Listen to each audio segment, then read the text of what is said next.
Hello everyone, welcome to Makhan Automation.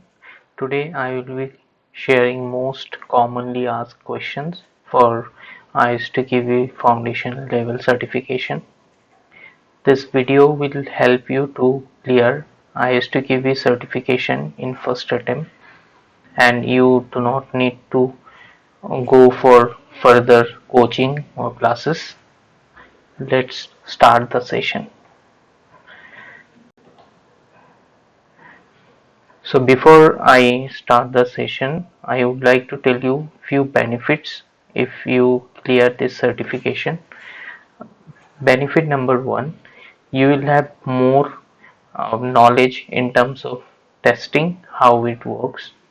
Second benefit is within your current organization, you will get more exposure. And third, if you have ISTQB certification, it will help you to get a job in current market. So now come to the syllabus point. So this is the syllabus. You can see the foundation level. So this video will be for foundation level. So here they have segregated 6 different elements, like first would be foundation of testing, where you can see all the topics related to foundation, uh, fundamentals of testing, like what is testing, why is testing necessary, 7 testing principles, test process, the psychology of testing.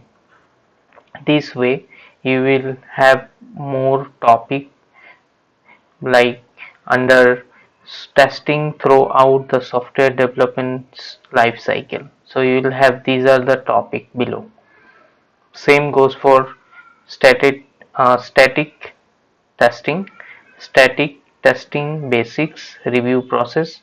So all the questions will be coming from this syllabus, under this syllabus, and you have different sets of concept. So the background of the certification, like you will have 40 questions altogether, and out of 40 you have to clear 26, which should uh, give you the clear assessment, like you can at least attempt 26 out of 40 and you will pass. So if you want to only attempt 26, that should not be a good practice. So I would suggest you should attempt total 40 number of questions.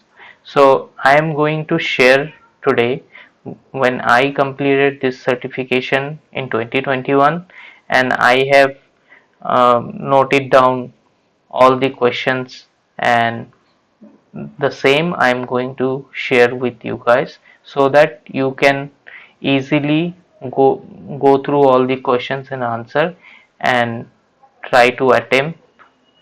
So I believe most of the questions, like 80% of the questions, will be repeating.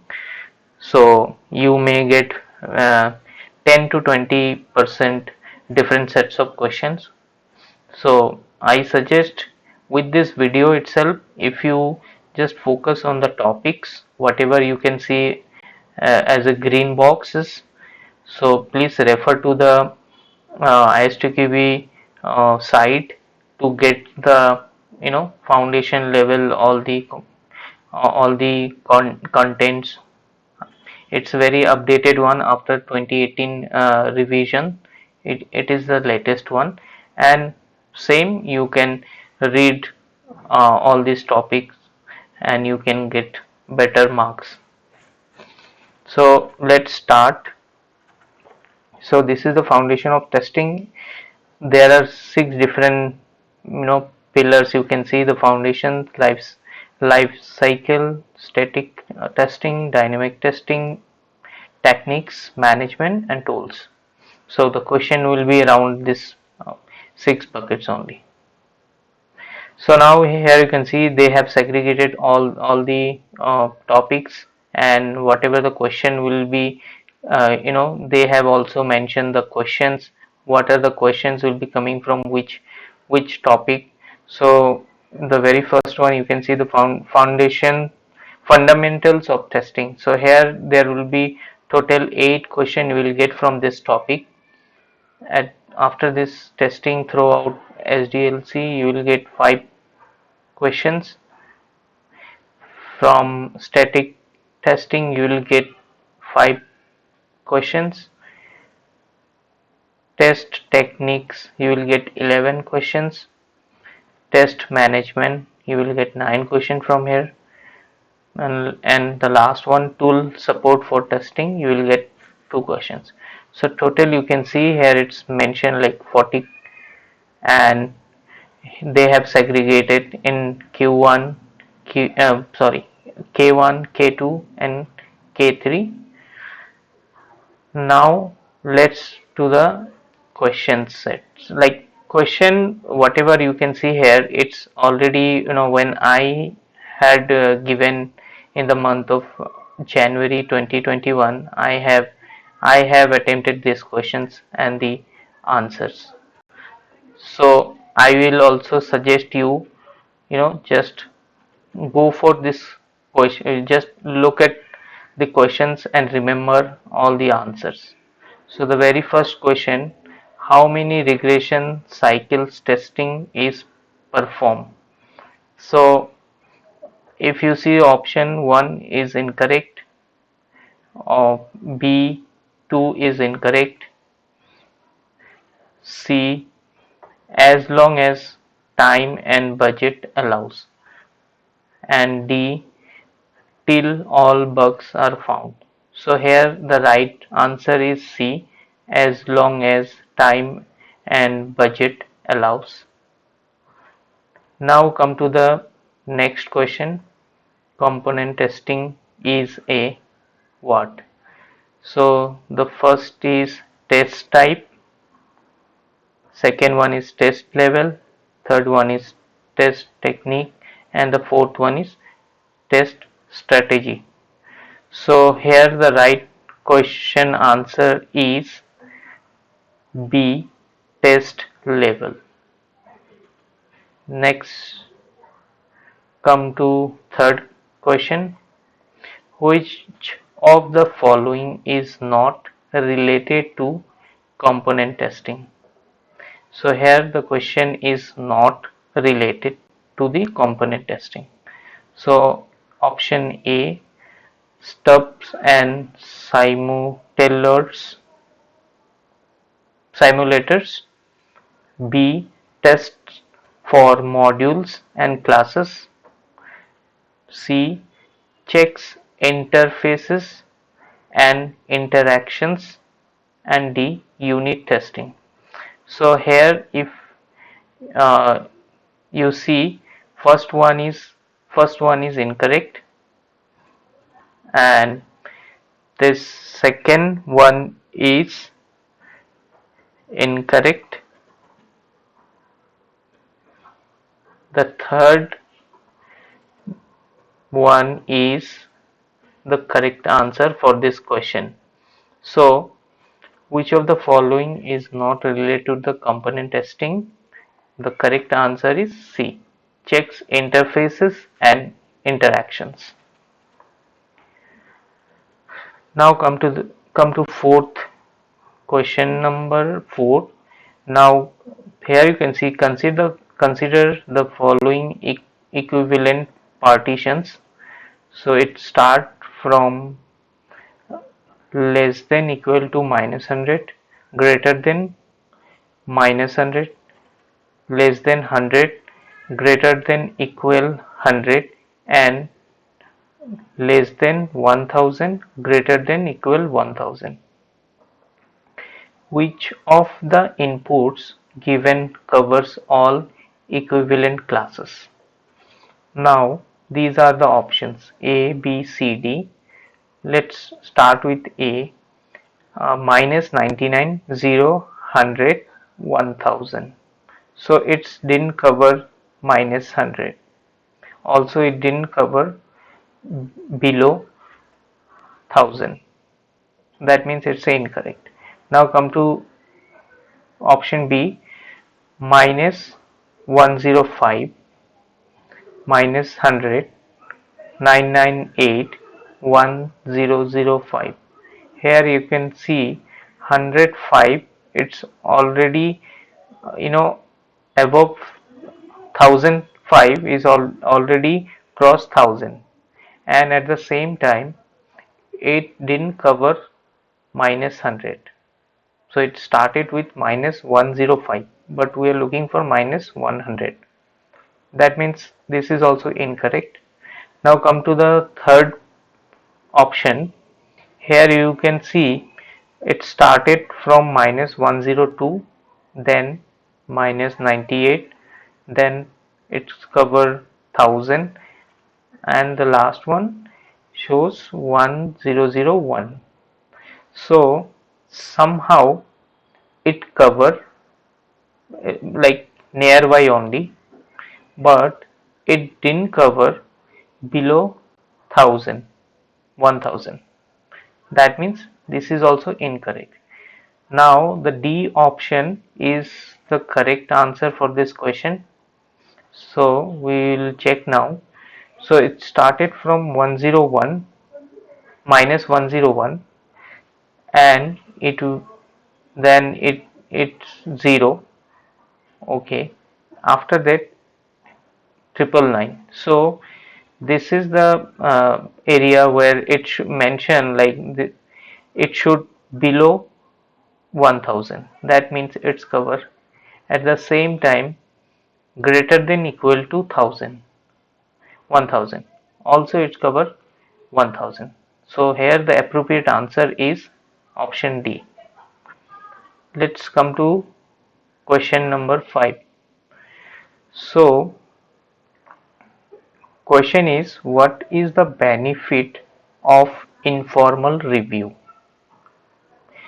So options are, first is no matrix. Option B, low cost. Option C, kickoff meeting. And option D, individual preparation not required. So if you are looking for the correct answer, that would be low cost. Option B is the correct answer. Now let's move to next question. So question is, which of the following is true statement?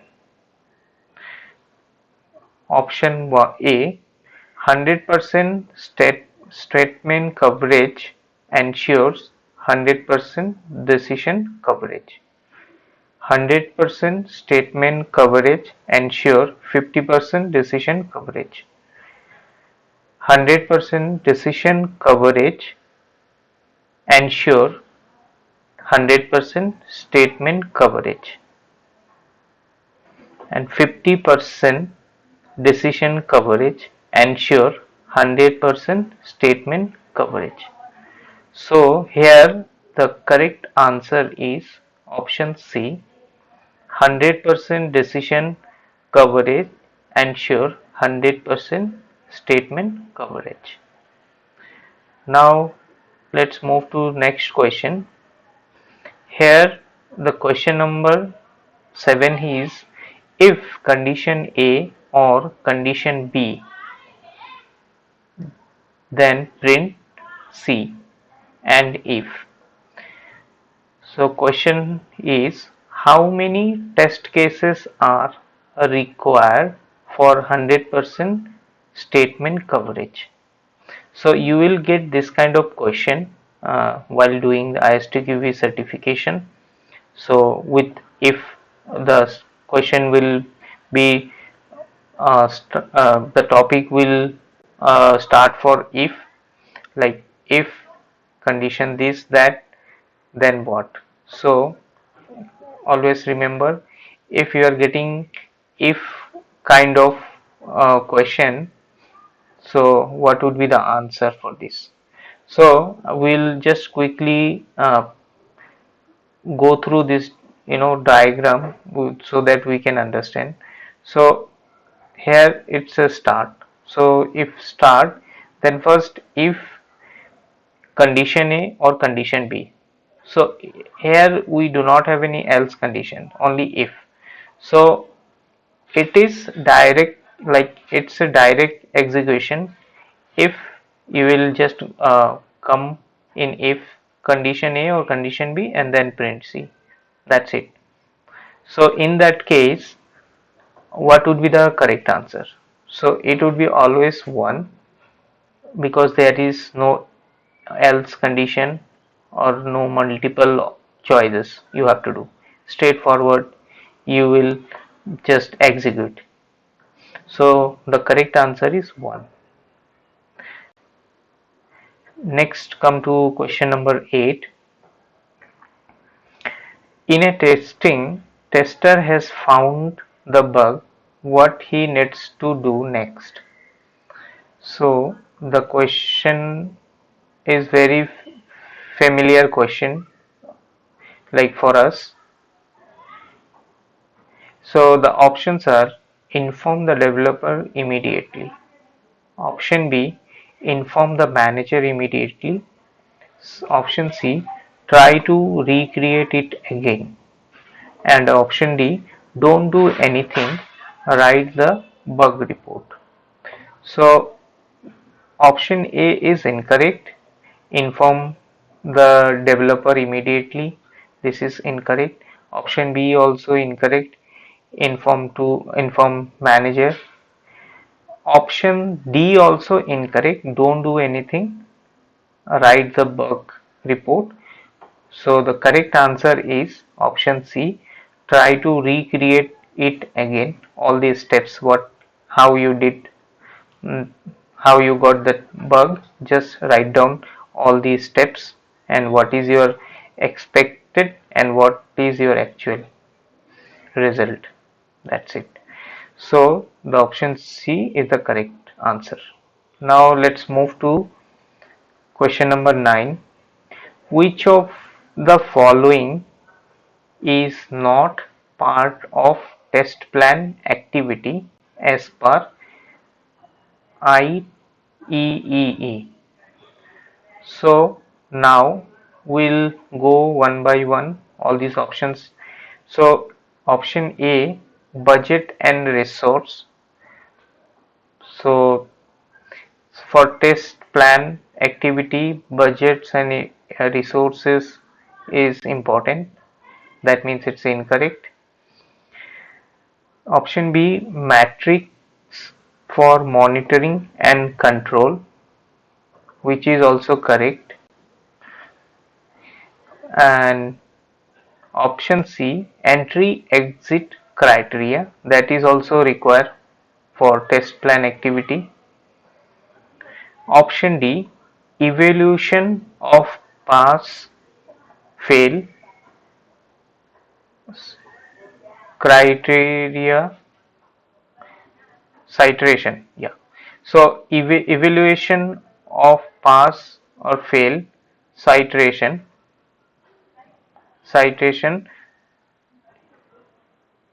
Yeah. So this is incorrect. So the ninth question number 9 correct answer is option D. Evaluation of pass or fail. It's not the correct answer. Like it is not required. That means it is not part of test plan activity. Now let's move to question number 10th. So here you will get this similar kind of example table, like you will have program X, program Y. If A less than 0, then price C, and if program Y, if A less than 0, price C, else print B, and if. So you can see the another diagram, like it start, then it came to if a less than 0, then it prints C, and if. Another diagram for y, program y, it started, then it will come here if a less than 0, then it will go here, so it will come here, print C, else it will print B. So we have an option for these, we have 4 options, so you have to check. So 2 test cases are required for 100% statement coverage for X. So for X we do not have 2 test cases, like we don't see any 2 test cases, it's a 1 test case. That means it's incorrect. One test case is required for 100% decision coverage for Y. So for Y you can see there are 2 test cases, price C, price, print B. So this is also incorrect. One test case is required for 100% decision coverage for X. So one test case required for decision coverage for, so there is no decision, right? It's a statement, so it is also incorrect. Option D, 2 test cases are required for 100% statement coverage for Y. So yes, we have 2 test cases, one for price C, else there is one more for then print B. So the correct answer is D, option D. So far we have covered first 10 questions with answers. Rest I will upload all the videos soon. Thank you for watching this video. I will be uploading more videos on it. Please do subscribe my channel to get further videos, and please comment if you need any help or you want me to cover anything else. Thank you for watching this video. Goodbye.